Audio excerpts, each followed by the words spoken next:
It happened in an instant. The moment when a human child reached out and took what no other species had dared to claim in 10,000 years. Before we dive into this story, drop a quick hi in the comments and tell me where you're watching from. I always love chatting with you, and it really helps support the channel. Also, leave a like and subscribe to the channel for more stories like this one. Our tale begins on a scorched earth, where 7-year-old Eli Morgan huddled alone in the ruins of what was once Seattle, his small hands clutching the only photo he had of his parents as alien ships continued their systematic destruction of humanity's final strongholds.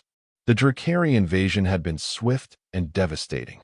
Unlike the monsters of human fiction, these dragons didn't breathe fire, they commanded it, along with every other element, through technology so advanced it seemed like magic. Standing over 9 feet tall with iridescent scales that shifted colors with their moods, they had conquered 17 systems before turning their golden eyes toward Earth. Eli had been hiding in the basement of his family's apartment building for 3 days when the rubble above him shifted. Light poured in, blinding him momentarily before a massive silhouette blocked the sun. The Drakari soldier towering above him was a deep emerald green with ornate gold armor covering its chest and shoulders. Its elongated face and powerful jaw were reminiscent of Earth's Komodo dragons, but infinitely more expressive and intelligent. A youngling, the soldier said, the translator at its throat converting its natural clicks and rumbles into English. Alive and unharmed. Another voice responded from behind. Bring it. The sovereign commander will want to examine any survivors. Eli didn't struggle when the massive clawed hands lifted him. What was the point? Everyone he knew was gone. The dragons had won. As the soldier carried him up and out of the ruins, Eli caught his first glimpse of what remained of his city: twisted metal, pulverized concrete, and the occasional flicker of flames. The skyline he had known his entire life was unrecognizable. The Drakari transport vessel hummed with power as they approached. Unlike their warships, which resembled ancient mythological dragons with mechanical components, this shuttle was sleek and practical. Inside, other soldiers stood guard over a small group of human prisoners, mostly adults with a few children. Eli was placed with the other children, but he kept to himself, his eyes fixed on the photo in his hands. What's that? A girl about his age pointed at the picture. My mom and dad, Eli replied, his voice barely above a whisper. They worked at the hospital. They stayed to help people when the attack started. The girl nodded. She didn't need to ask what had happened to them. Everyone on the shuttle had lost someone. Most had lost everyone. The journey to the Drakari command ship took less than an hour. Through the shuttle's viewport, Eli saw the enormous vessel that had led the invasion. A colossal structure that mimicked the form of an ancient dragon curled around itself, its mechanical wings folded against its body, its head extended forward like a predator watching prey. It was beautiful in a terrible way, a perfect blend of biological design and technological mastery. When they disembarked, the humans were separated. The adults were taken one direction, the children another. Eli and 7 other young humans were led through corridors of polished black metal that seemed to absorb light rather than reflect it. The walls were etched with intricate patterns that told stories in a language none of them understood. Occasionally they passed Drakari of various colors and sizes, some in armor, others in flowing robes embroidered with symbols of rank and lineage. They were brought to a large chamber with soft lighting and furnishings that appeared to be designed with human comfort in mind. Several Drakari waited for them, these ones smaller and with softer features than the soldiers. Their scales were pale blues and purples, and they wore no armor, only simple garments that left their arms and legs free. I am Nalia, one of them said, her scales a delicate lavender. I am a caretaker. You will stay here until decisions are made about your future. What's going to happen to us? Asked an older boy, perhaps 10 or 11. Nalia tilted her head, a gesture that seemed to convey sympathy. That is not for me to determine. The sovereign commander will decide. Over the next few days, the children were cared for with surprising gentleness. They were fed foods that approximated Earth cuisine, given clean clothes, and allowed to play with toys and games that had clearly been synthesized based on human designs. The caretakers observed them constantly, taking notes and occasionally asking questions about their preferences, their families, their lives before the invasion. Eli spoke little and observed much. He watched how the caretakers interacted with each other, the subtle hierarchies, the deference shown to a gold-scaled elder who visited briefly. He noticed how the Drakari seemed fascinated by human emotional displays, their pupils dilating when a child laughed or cried. On the fifth day, Nalia approached Eli as he sat alone, still holding his photograph. "You keep this image close," she said, settling beside him with a grace that belied her size.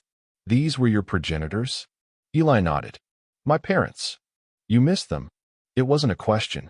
"Yes." Among the Drakari, younglings who lose their parents are taken in by the entire bloodline.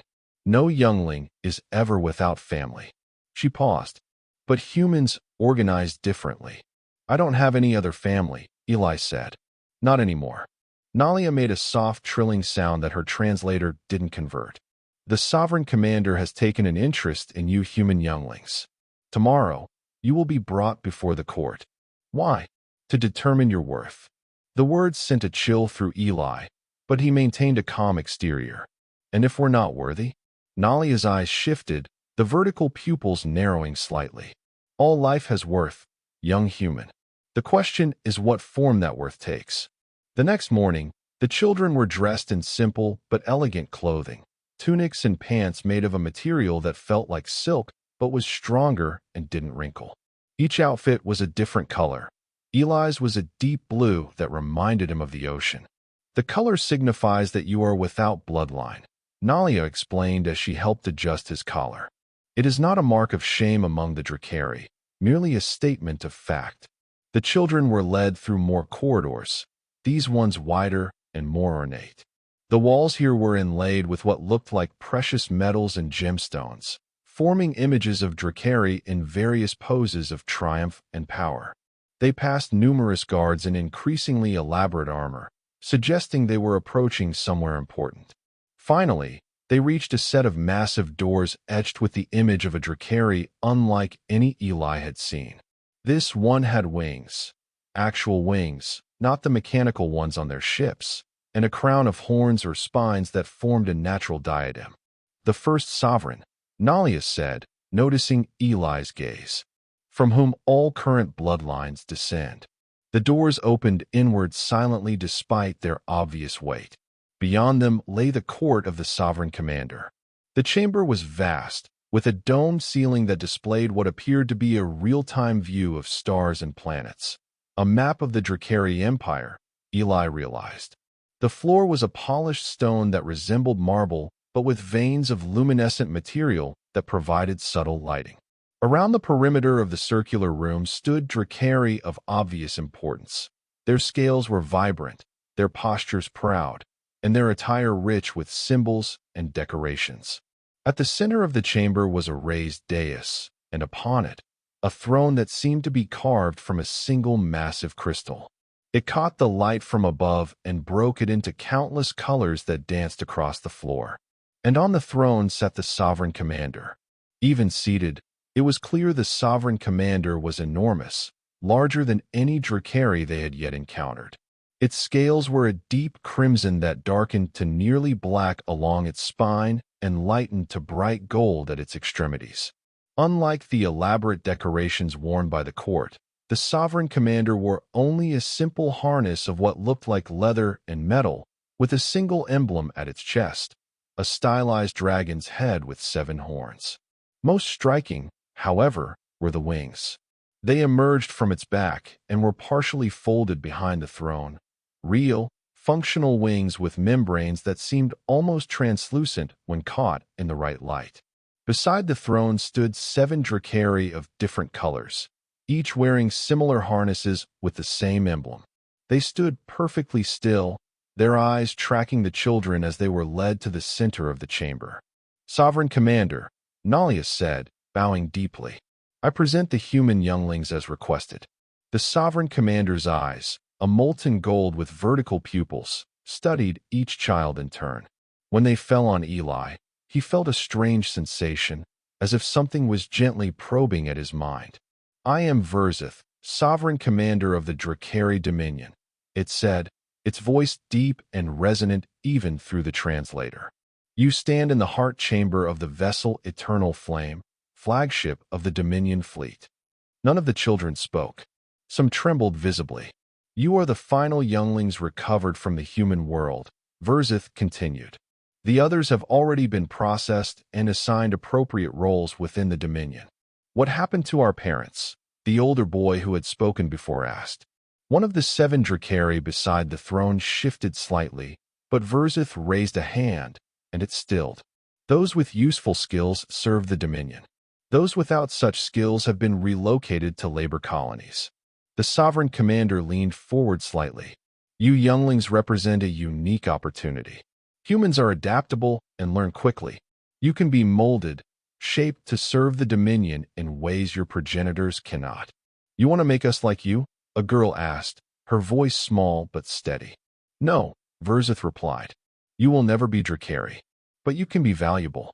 My advisors believe that humans raised from youngling stage can integrate more fully into Dominion society than adults. You will be the test of this theory." Eli found his voice. "What if we don't want to integrate?" The chamber went silent. Even the other children looked at him with wide eyes. Verzith's gaze fixed on Eli, and that probing sensation returned, stronger now. Desire is irrelevant. The Dominion expands. Those in its path either adapt or perish. Your species fought when it should have submitted. The consequences were inevitable. "We fought because we wanted to be free," Eli said, surprising himself with his courage. A low murmur ran through the watching court. The sovereign commander's wings shifted slightly, extending partway before folding again. "Freedom is an illusion clung to by primitive species," Verzith said. "There is only order or chaos. The Dominion brings order." One of the 7 advisors stepped forward and spoke in the Drakari language. The translator at its throat remained silent, indicating it did not wish the humans to understand. Verzith responded similarly, and a brief exchange followed. Finally, the advisor stepped back. "It has been suggested," Verzith said, switching back to translated speech, "that your rebellious nature might be valuable if properly channeled. The Drakari value strength and will. Those who possess both can rise far in the Dominion." The sovereign commander stood, its full height now apparent, at least 12 feet tall, with a wingspan nearly twice that when partially extended. It descended from the dais and approached the children, who instinctively huddled closer together. All except Eli, who remained where he stood. Verzith circled them slowly, examining each child from all angles. Among the Drakari, orphan younglings of promise are sometimes given a choice that can determine their entire future. It is a tradition that predates our technological advancement, from the time when we were divided into warring clans. The sovereign commander returned to the dais but did not sit. Instead, it gestured, and a Drakari attendant approached carrying a large, ornate box. Verzith opened it and removed 3 objects, placing them on a small table that rose from the floor at another gesture. The crown. Verzith indicated a simple circlet of silver metal. For those who would lead. The blade. A ceremonial dagger with an iridescent hilt. The tome. A small device that resembled a tablet computer. In our history, orphans of worthy bloodlines were presented with these 3 symbols. Their choice would determine their path. The crown led to political power, the blade to military service, the tome to scholarship and technological development. Verzith's eyes swept over the children. "Today, you will each make this choice. It will determine your future in the Dominion." Nalia guided the first child forward, a small girl no more than 6. She looked at the objects with confusion, then hesitantly reached for the tome. An approving murmur ran through the court. The next child, a boy of about 9, chose the blade without hesitation. This too seemed to please the watching Drakari. One by one, the children made their choices. Most chose the tome, 2 chose the blade. None approached the crown. Finally, it was Eli's turn. He walked forward slowly, studying the three objects. The crown was deceptively simple, just a band of metal with 7 small spires. Up close, he could see intricate engravings covering its surface. "Choose, human youngling," Verzeth said. Eli looked up at the sovereign commander, then at the advisors, then at the watching court. He thought about Earth, about his parents, about everything that had been taken from him and his species. He reached out and picked up the crown. The reaction was immediate and dramatic. The court erupted in hisses and rumbles. The 7 advisors moved forward as one, wings flaring defensively. Verzeth remained still, but its eyes narrowed to slits. "No human has ever chosen the crown," the sovereign commander said, its translator barely keeping up with its rapid speech. "Do you understand what this means, youngling?" Eli held the crown in both hands, feeling its surprising weight. "It means I want to lead. It means you challenge the existing order," Verzeth corrected. "The crown is not merely leadership, it is dominance. Those who choose the crown declare themselves worthy to rule." "Then that's what I'm declaring," Eli said, his voice steady despite his racing heart. The sovereign commander's wings extended fully now, casting a shadow over Eli. "You are either very brave or very foolish, human child. Perhaps both." It turned to the advisors and spoke rapidly in its native tongue. The discussion that followed was heated, with much gesturing and wing displaying. Finally, Verzeth turned back to Eli. "The tradition cannot be denied, even for a human. You have chosen the crown. By our oldest laws, you must be given the opportunity to prove yourself worthy of it." "How do I do that?" Eli asked. "You will be taken to Drakkar Prime, our homeworld. There, you will enter the Trials of Ascension, a series of challenges designed to test leadership potential. No human has ever set foot on Drakkar Prime. No non-Drakkari has ever participated in the trials." Verzeth's massive head lowered until it was level with Eli's. "The trials are dangerous. Many Drakkari have died attempting them. A human child has no chance of survival." Eli met the sovereign commander's gaze. "Then why allow me to try?" "Because the law demands it," Verzeth replied. "And because your death in the trials will demonstrate to any other humans harboring thoughts of rebellion that even your strongest are no match for the weakest Drakkari." Nalia made a sound of protest, but fell silent when one of the advisors looked her way. "You have 7 days to prepare," Verzeth said, straightening to its full height. "Use them wisely, human youngling. They are likely the last 7 days of your life." As Eli was led from the chamber, still clutching the crown, he heard the court erupt into discussion behind him. He caught a glimpse of the other children being led away in a different direction. They looked back at him with expressions ranging from awe to pity. Nalia walked beside him, her usual grace replaced by stiff, worried movements. "Do you understand what you've done?" she asked when they were out of earshot of the guards. "I made a choice," Eli replied. "You made an impossible choice," she corrected. "The trials have claimed the lives of Drakkari warriors in their prime. You are a human child. Then why are they letting me try?" They could have just said no. Nalia's scales shifted to a deeper purple, which Eli had learned indicated distress. "The choosing ceremony is bound by laws older than our technology, older even than our space travel. It is wrapped in religious significance that even the sovereign commander cannot ignore." She looked down at him. "But make no mistake, they expect you to die, and they will ensure that your death is properly documented to show other humans the futility of resistance." They arrived at a new chamber, smaller than his previous quarters, but more luxuriously appointed. "These are the quarters of a crown aspirant," Nalia explained. "Traditionally, you would be attended by members of your bloodline. Since you have none, I have been assigned to you." Eli set the crown on a table and explored the room.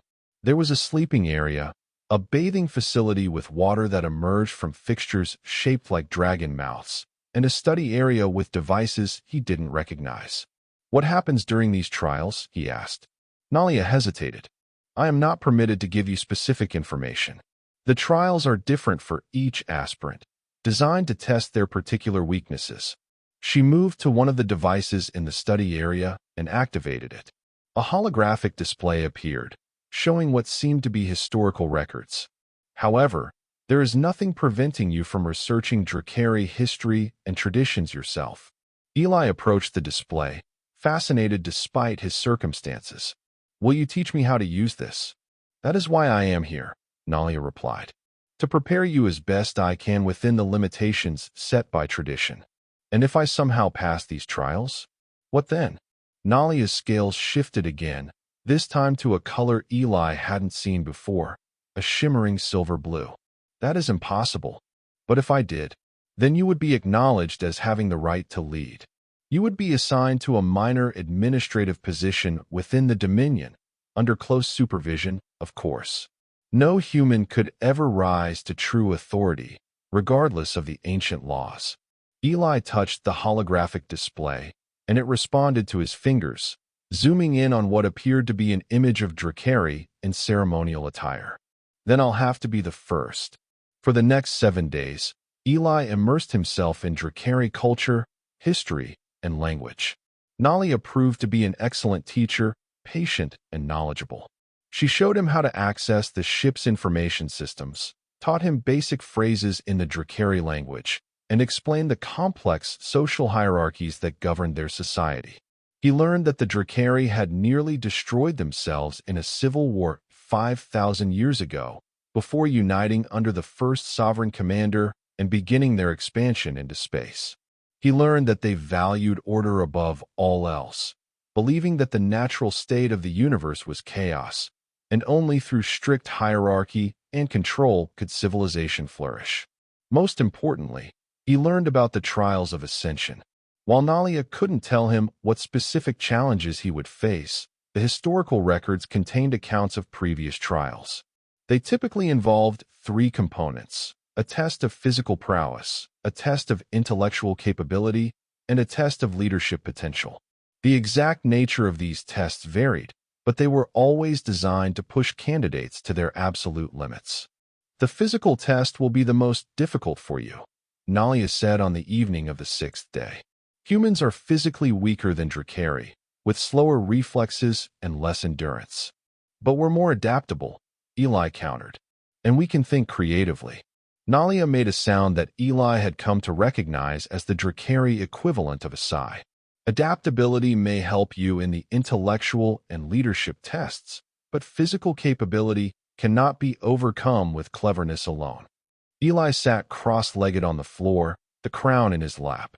He had taken to studying it in his spare time, tracing the intricate patterns with his fingers. There has to be a way. The trials are supposed to be fair, right? They're supposed to identify the best leaders, not just the strongest warriors. They are designed for Drakari, Nalia reminded him. Fairness across species was never a consideration. On the morning of the 7th day, Eli was provided with new clothing, a simplified version of the harness worn by the sovereign commander, sized for his small human frame. The material was surprisingly light and flexible. This is traditional attire for a crown aspirant, Nalia explained as she helped him put it on. The simplicity represents that you stand on your own merits, without the trappings of rank or bloodline. When he was dressed, she presented him with a small device. This translator is waterproof and impact-resistant. You will need it during the trials. Eli attached it to his throat, finding it lighter and less obtrusive than it looked. Thank you, Nalia, for everything. The lavender Drakari scales rippled with an emotion Eli couldn't identify. I have served as caretaker to many orphan younglings, but never a human. It has been educational. A chime sounded, indicating someone at the door. Nalia opened it to reveal 2 Drakari in formal armor, escorts to bring Eli to the shuttle that would take him to Drakar Prime. It is time, one of them said. Eli picked up the crown one last time, studying its 7 spires. Then he set it down and turned to follow his escorts. As he reached the door, Nalia called after him. Eli Morgan of Earth, she said formally. May your will be as strong as our scales, and your mind as sharp as our claws. It was a traditional Drakari blessing, one he had read about but never expected to receive. He nodded in acknowledgement, then stepped into the corridor, ready to face whatever came next. The shuttle ride to Drakkar Prime was silent and tense. Through the viewport, Eli watched as they approached the Drakkari homeworld, a massive planet with twin moons, its surface a patchwork of deep blues, vibrant greens, and rocky browns. Unlike Earth with its vast oceans, Drakkar Prime appeared to have numerous smaller seas scattered across its continents. They landed at what was clearly a ceremonial site, a vast plaza surrounded by towering structures of stone and metal. The architecture was both ancient and advanced, with traditional carved elements incorporated seamlessly into buildings that housed advanced technology. As Eli disembarked, he was met by a crowd of Drakkari, all watching him with varying degrees of curiosity and disdain. At the center of the plaza stood Verzith, flanked by the 7 advisors. Behind them, on a raised platform, sat what appeared to be a council of elder Drakkari, their scales faded with age, but their postures still proud and powerful. Eli Morgan of Earth, Verzith announced as Eli approached. You stand on the sacred ground of Drakkar Prime, the first of your kind to do so. You have chosen the crown. Today, you face the trials of ascension. The sovereign commander gestured, and one of the elders rose and approached, carrying an ornate box similar to the one from which the crown, blade, and tome had been taken. The elder opened it, revealing the crown Eli had chosen.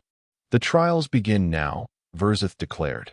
From the assembled crowd, 3 Drakkari stepped forward, a warrior in battle armor, a scholar in flowing robes, and what appeared to be a political leader with elaborate decorations indicating high rank. These are your challengers, Verzith explained. Each represents an aspect of leadership. You will face each in turn. Survive all 3 trials, and you will have earned the right to wear the crown. Eli looked at the 3 Drakkari. The warrior was massive, its scales a dark green so deep they were almost black. The scholar was smaller, with pale blue scales and intelligent eyes.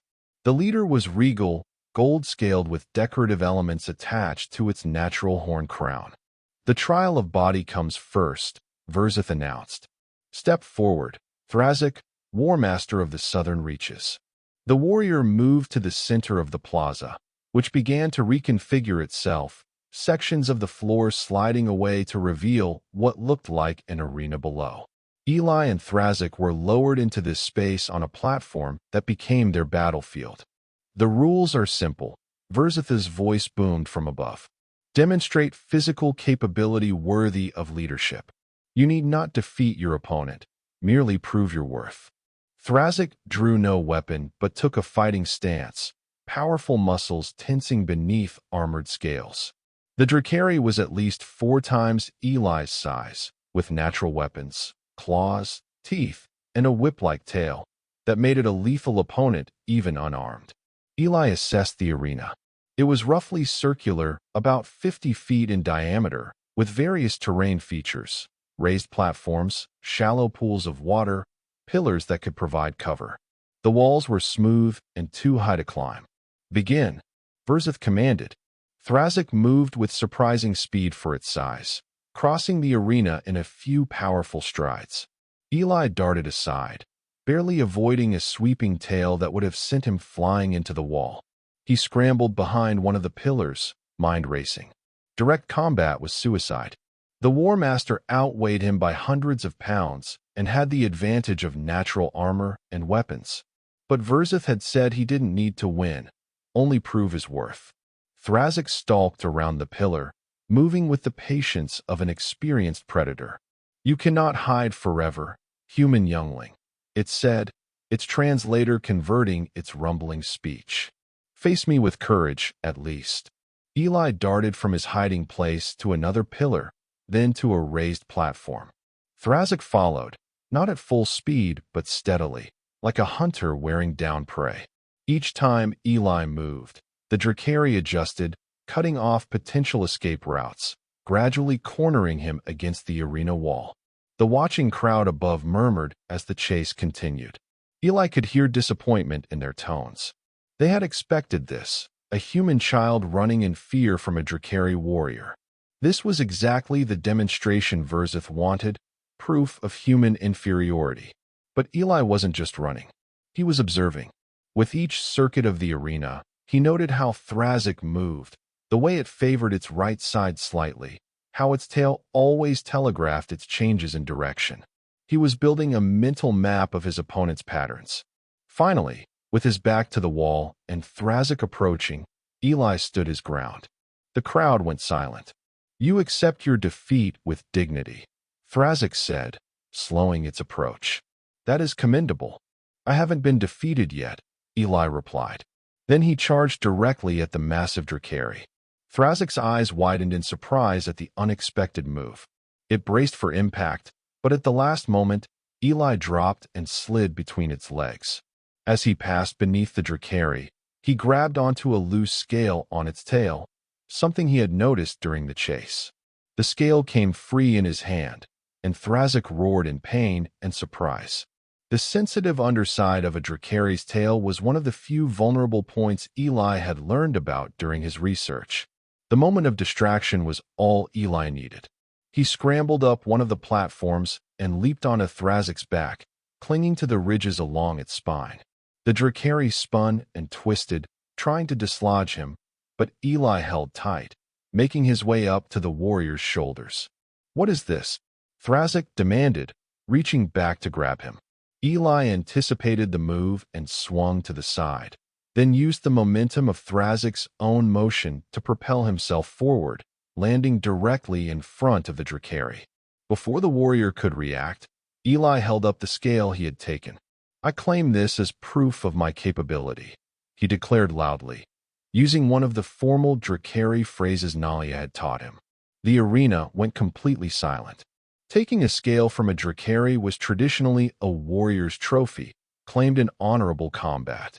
It was not something a human child should have been able to do. Thrazik stared at Eli, then at the scale in his hand.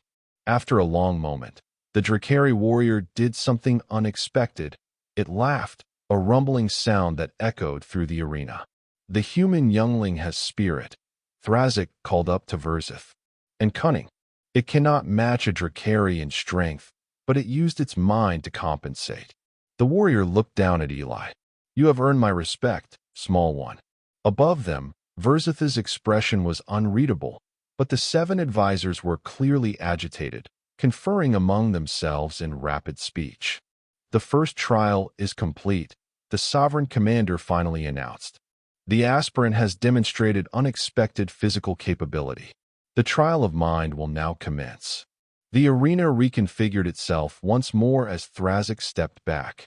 The scholar with pale blue scales stepped forward. "I am Lysaria, keeper of the third archive," she introduced herself. "Your mind will now be tested." The platforms in the arena rearranged themselves into a complex, three-dimensional pattern. Holographic displays activated at various points within this structure.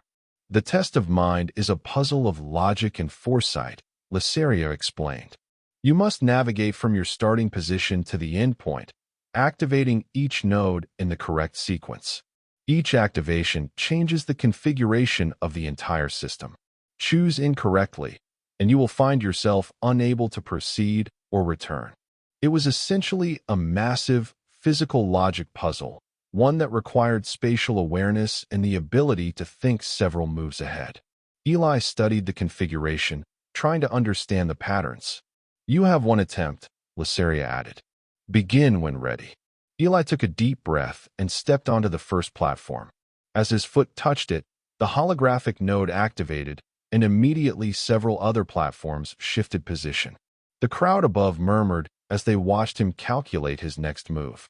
For nearly an hour, Eli worked his way through the puzzle. Each step required careful consideration, as the wrong choice would leave him stranded or force him to start over, which Lysaria had made clear was not an option. Several times he found himself in seemingly impossible situations, only to discover unexpected solutions by thinking about the problem differently. The Drakari watched with increasing interest. What had begun as a spectacle to demonstrate human inadequacy was becoming something else entirely. The human child was demonstrating a level of problem-solving ability that was impressive even by Drakari standards. Finally, Eli reached the final node. As he activated it, the entire configuration reset to its original state, and a chime sounded, indicating completion. The aspirant has completed the trial of mind, Lysaria announced, her tone betraying surprise. He has demonstrated intellectual capability worthy of consideration. Verzatha's wings shifted restlessly. This was not proceeding as expected. The human was supposed to fail, to prove the futility of resistance. Instead, he was succeeding, and in doing so, garnering respect from the watching Drakari. The final trial will now begin, the sovereign commander declared. The trial of leadership. The gold-scaled political leader stepped forward as the arena reconfigured once more. This time, it transformed into a miniature landscape, a topographical map of what appeared to be a region of Drakar Prime. Small holographic figures appeared across this landscape, representing Drakari settlements, military outposts, and resource centers. I am Zivrith, High Counselor of the Eastern Territories. The gold-scaled Drakari introduced itself. Leadership is not merely about physical prowess or intellectual capability. It is about making decisions that affect the lives of many. The holographic landscape flickered, and new elements appeared, what looked like natural disasters striking at various points. Fires, floods, seismic disturbances. Your challenge is to allocate limited resources to address these crises, Zivrith explained. You have emergency response units here, here, and here. 3 points on the map glowed brighter. You must decide where to deploy them and in what order. Eli studied the map. The disasters were affecting different-sized populations, different types of infrastructure, and spreading at different rates. Additionally, Zivrith continued, you must maintain the defense of these key military installations, as our enemies would take advantage of any weakening in our defenses. Several military bases highlighted on the map, and you must ensure the continued operation of these production facilities, as they supply essential resources to the entire region. More locations highlighted. It was an impossible situation, too many crises, too few resources. No matter what decisions Eli made, some Drakari would suffer, some facilities would be lost. This is the burden of leadership, Zivrith said, as if reading his thoughts. The needs of the many balanced against the needs of the few. Begin. Eli started allocating his resources, making hard decisions about what to save and what to sacrifice. As he did so, the holographic simulation advanced, showing the consequences of his choices. Some settlements were saved while others were destroyed. Some military bases held while others fell. Some production facilities maintained output while others failed. Throughout the simulation, Zivrith questioned his decisions, forcing him to explain his reasoning, to defend choices that resulted in losses. The questioning was relentless, designed to provoke emotional responses, to test his resolve under pressure. Why save this settlement of merely 500 when this mining facility supplies resources to 50,000? Zivrith demanded after one of Eli's allocations. Because the settlement is in the path of the spreading fire, which will reach the northern military base within hours if not contained, Eli explained, pointing to the map. The mining facility is facing flooding, but the rate of water increase suggests we have time to evacuate personnel before deploying resources there. Zivrith's eyes narrowed. You sacrifice production efficiency for lives. I prioritize strategic defense while minimizing casualties, Eli corrected. The northern base is essential to the defense of the entire region. If it falls, enemy forces could establish a foothold that would threaten far more than one mining facility. The simulation continued, with Eli making increasingly complex decisions as the crises evolved. Sometimes he was right, and his choices saved lives and resources. Sometimes he was wrong, and the consequences played out in devastating detail on the holographic map. By the end of the simulation, the landscape was a mix of saved and lost assets. Eli had managed to preserve the majority of the military installations, about half of the production facilities, and nearly 70% of the civilian population. Your performance was adequate, Zivrith said, studying the final statistics of the simulation. You prioritize strategic defense and civilian life over economic productivity. An interesting choice. Not a choice, Eli replied. A necessity. Resources can be rebuilt. Production can be restored. But lives lost cannot be recovered, and territory surrendered is costly to reclaim. Zivrith made a sound that might have been approval. You speak with the pragmatism of one who understands conflict. The gold-scaled Drakari turned to address Verzith above.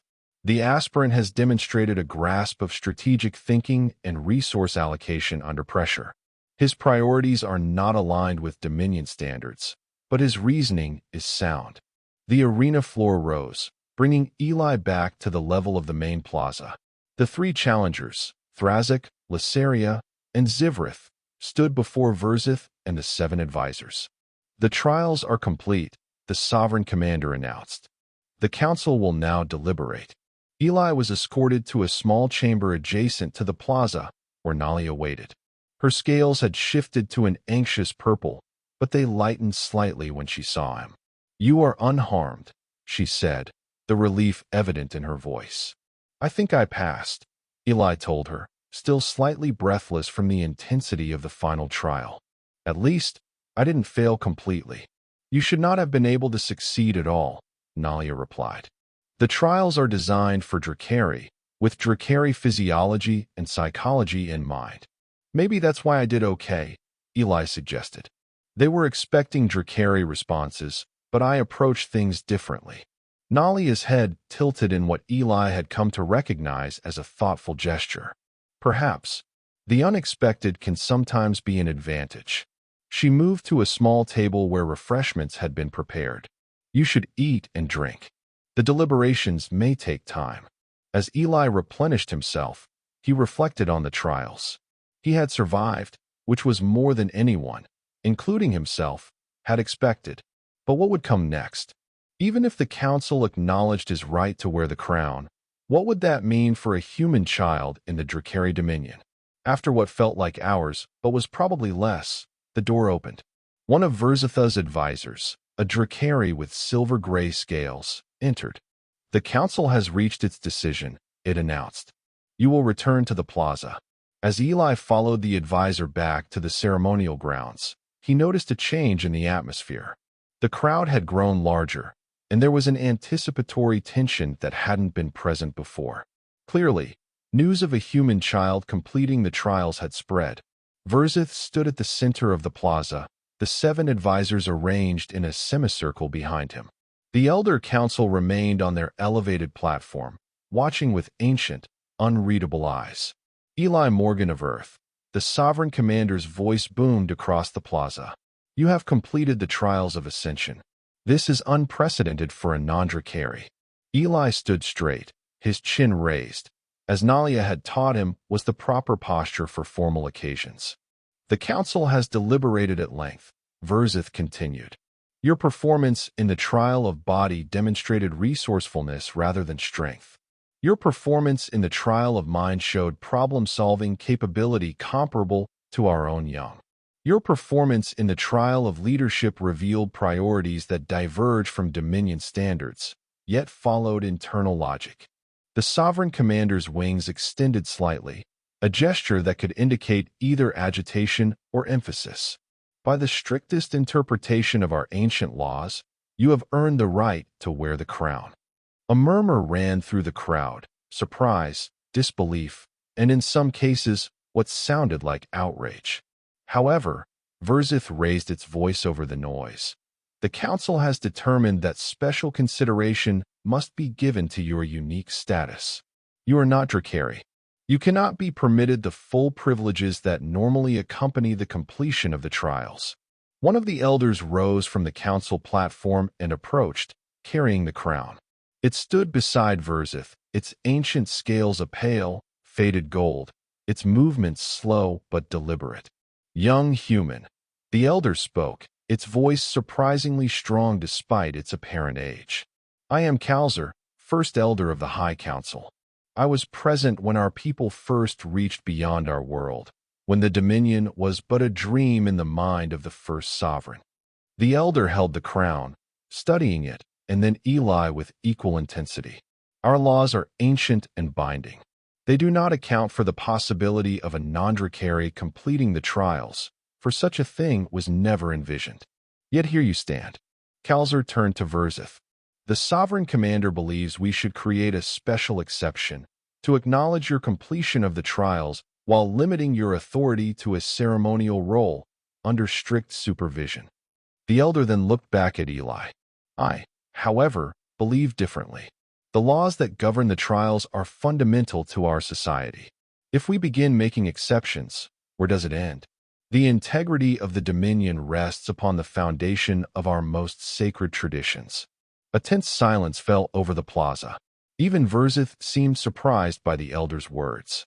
It is my determination, Kalzer continued, that if our traditions are to have meaning, they must be applied equally, regardless of circumstance. The human youngling has completed the trials according to all established criteria. Therefore, he has earned the right to wear the crown, with all privileges and responsibilities that entails. The crowd erupted in sounds of shock and protest. Verzith's wings extended fully, a display of dominance and anger. The 7 advisors moved forward as one, but Kalzer raised a gnarled hand, and they halted.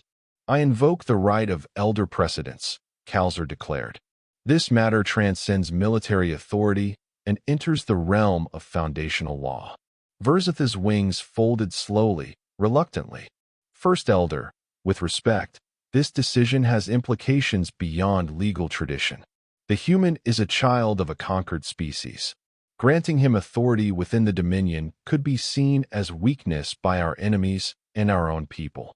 Perhaps, Kalzer acknowledged, or perhaps it demonstrates the true strength of the Dominion, that we need not fear integrating those who prove themselves worthy, regardless of origin.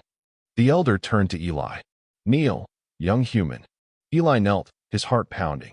This was not at all what he had expected when he had impulsively chosen the crown 7 days ago. Kalzer held the crown above Eli's head. By the authority vested in me as first elder, and in accordance with the laws set down by the first sovereign, I acknowledge your completion of the trials of ascension. The crown is yours by right. The elder placed the metal circlet on Eli's head. It was heavy and slightly too large, but it stayed in place. Rise, crown bearer, Kalzer commanded. Eli stood, feeling the weight of the crown and the moment. The plaza remained silent, the Drakari watching with a mixture of emotions that Eli couldn't fully interpret. The crown bearer traditionally serves an apprenticeship under an established leader, Kalzer explained. Given your unique status, your apprenticeship will be under my direct supervision. The elder's eyes shifted to Verzith. Unless the sovereign commander wishes to challenge the decision of the High Council, it was a direct confrontation, a power struggle happening in full view of hundreds of witnesses. Verzith's scales darkened with barely controlled anger, but when it spoke, its voice was level. The High Council's authority in matters of tradition is acknowledged, the sovereign commander said carefully. However, as protector of the Dominion's security, I reserve the right to monitor this experiment closely. As you should, Kalzer agreed mildly. Vigilance is your duty, sovereign commander. Education is now mine. The elder turned to Eli. Come, young crown bearer. We have much to discuss. As Eli followed the ancient Drakari away from the plaza, he caught glimpses of the reactions around him. The stunned faces of ordinary Drakari, the calculating expressions of the political elite, the barely concealed fury of Verzith and most of its advisors. He also saw something unexpected on a few faces, curiosity, and perhaps a glimmer of respect. Nalia fell into step beside him as they left the ceremonial grounds. You have made history today, she said quietly. No human has ever held rank within the Dominion hierarchy. What does it actually mean? Eli asked. What power does the crown really give me? That depends on what you do with it, Kalzer answered, overhearing the question. The crown itself is merely a symbol. Its power comes from what it represents. the recognition of leadership potential. How that potential develops is up to you. They entered a transport vehicle that whisked them away from the ceremonial grounds toward what appeared to be an ancient structure built into the side of a mountain. Unlike the sleek, technological architecture of most Drakari buildings, this one was rough-hewn stone with only subtle technological elements integrated into its design. The Hall of Elders, Kalzer explained as they approached. It predates our technological age. Here, the High Council preserves the oldest traditions and records of our people. Inside, the hall opened into a vast chamber with a domed ceiling covered in intricate carvings depicting Drakari history. The walls were lined with what looked like a combination of ancient scrolls and advanced data storage systems. This will be your home during your apprenticeship, Kalzer said, leading them to a smaller chamber off the main hall. These quarters were designed for Drakari, but they have been adapted for your comfort. The room was spacious by human standards, with furnishings that had clearly been modified to accommodate his smaller size. There was a sleeping area, study space, and bathing facilities similar to those on the ship. You will begin your education tomorrow, Kalzer informed him.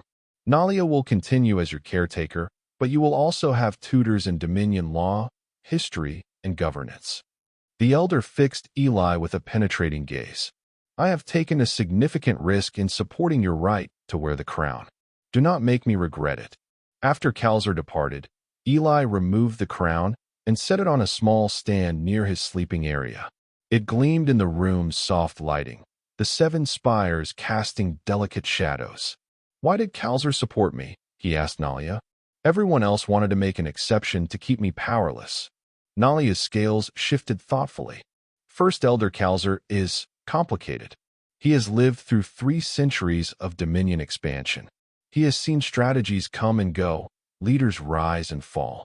His perspective is longer than most. That doesn't explain why he would give a human child actual authority. I suspect he has motives beyond what he stated publicly, Nalia admitted. The relationship between the High Council and the military leadership has been strained in recent decades. Your situation may have provided an opportunity to reassert the Council's authority over tradition and law. So I'm a pawn in Drakari politics, Eli said, unsurprised. Perhaps, Nalia replied. Or perhaps Kalzer sees something in you that others do not. She moved to the door. Rest now. Tomorrow your Real trial begins. The next morning, Eli awoke to find new clothing laid out for him, a more elaborate version of the harness he had worn during the trials, with additional decorative elements that signified his new status. After dressing, he placed the crown on his head and found Nalia waiting outside his quarters. Your first tutor awaits in the Hall of Records, she informed him, leading the way through corridors carved from living rock. For the next several weeks, Eli's life fell into a demanding routine. Mornings were spent studying Dominion law and history with a scholarly Drakari named Phenax. Afternoons were dedicated to learning the intricacies of Dominion governance with various specialists. Evenings were often spent with Kalzer himself, discussing philosophy and the principles of leadership. It was during these evening sessions that Eli began to understand why the First Elder had supported him. Kalzer was a reformist, though he would never use that term. He believed that the Dominion's aggressive expansion had become counterproductive, consuming resources that could be better used strengthening existing territories. Conquest is simpler than integration, Kalzer told him one evening as they sat in the Elder's private study. Any soldier can take territory. The true challenge is transforming the conquered into productive members of the Dominion. Is that what you want to do with humans? Eli asked. Integrate us? Kalzer's ancient eyes studied him thoughtfully. Your species has potential. You adapt quickly, learn rapidly, and demonstrate creativity that the Drakari sometimes lack. These are valuable traits. The Elder's scales shifted to a contemplative blue-gray. But humans also resist authority, challenge hierarchies, and value individual freedom over collective stability. These traits make integration challenging. We fought because you invaded our world, Eli pointed out. You didn't give us a choice about joining your dominion. Choice is inefficient, Calzer replied. If we had offered humanity the opportunity to join the Dominion peacefully, would your leaders have accepted? Eli thought about it honestly. Probably not. At least, not on your terms. Precisely. So conflict was inevitable. Calzer leaned forward slightly. But the manner of integration after conquest, that is where choice becomes relevant again. The Dominion can either crush resistance utterly, eliminating all who will not submit, or it can find ways to incorporate valuable elements of the conquered culture. And which do you prefer? I prefer efficiency, Calzer said simply. Extermination is wasteful when integration is possible. Your presence here, wearing the crown, is an experiment in a different approach to human integration. As the weeks turned into months, Eli's education expanded beyond theory. He began accompanying Calzer to council sessions, observing how decisions were made at the highest levels of Dominion governance. He was introduced to regional administrators, military commanders, and various officials who regarded him with a mixture of curiosity and suspicion. Verzith and the military leadership maintained their opposition to his position, but they were constrained by tradition and Calzer's influence. Instead of direct confrontation, they watched and waited, clearly expecting him to fail. 6 months after the trials, Eli received his first real test of leadership. Calzer assigned him to oversee a minor administrative district on Drakkar Prime, a region that included a small settlement of human laborers who had been transported from Earth. You will have limited authority, Calzer explained. The existing Drakkari administrator will remain in place, but you will have oversight of specific projects and initiatives. Your performance will be evaluated after one cycle. The district was in a remote area, primarily agricultural, with some mining operations. The human settlement comprised about 500 people who worked the fields and performed maintenance on the automated systems that processed the harvests. When Eli arrived, escorted by Nalia and a small security detail, the humans gathered to see him. They had heard rumors of a human child who had somehow gained rank within the Dominion hierarchy, but most had dismissed it as impossible. Now, as he stood before them, wearing Drakkari ceremonial attire and the crown, their expressions ranged from shock to hope to suspicion. My name is Eli Morgan. He introduced himself, Nalia translating for those who didn't have translators. I was chosen to wear the crown after completing the trials of ascension. I have been assigned to oversee certain aspects of this district's administration. A woman stepped forward from the crowd. She was perhaps 40, with streaks of gray in her dark hair and the weathered face of someone who worked outdoors. What does that mean for us? She asked bluntly. It means I'm here to learn how you live, what challenges you face, and how integration into the Dominion could be improved, Eli replied honestly. Integration. A bitter laugh came from somewhere in the crowd. Is that what they're calling it now? Eli didn't flinch. I can't change what's happened. Earth is under Dominion control, but I might be able to influence how humans are treated going forward. You're just a kid, someone else called out. What can you really do? I'm the only human with any authority in the Dominion, Eli countered. That has to count for something. The woman who had spoken first studied him thoughtfully. I'm Sarah Chun. I was an agricultural engineer before the invasion. Now I manage the irrigation systems here. She gestured to the fields behind her. We do good work. We meet quotas, but we're still treated like conquered people, not citizens. That's what I want to change, Eli said. But I need to understand exactly what that means day to day.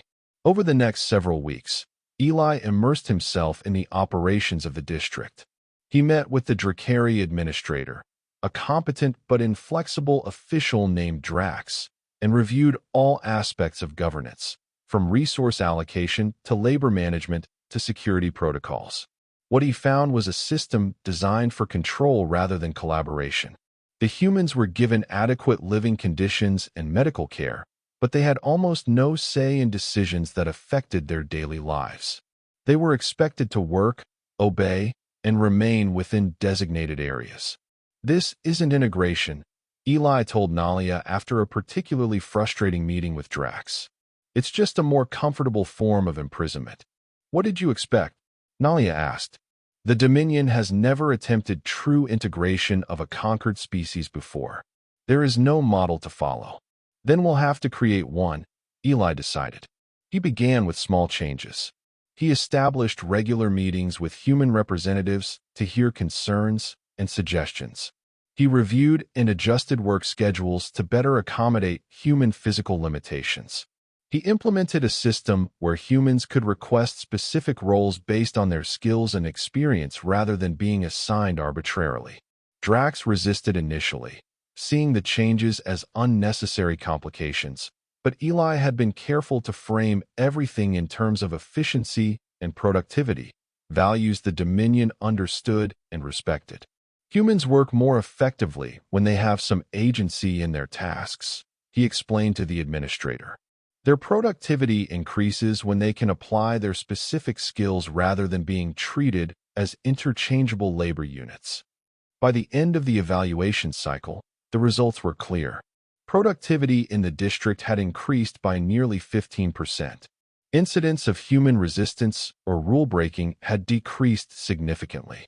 The settlement was more stable and, by Dominion standards, more successful. When Kalzer arrived to review his performance, the First Elder seemed pleased but not surprised. "You have done well for your first assignment," the ancient Drakari acknowledged.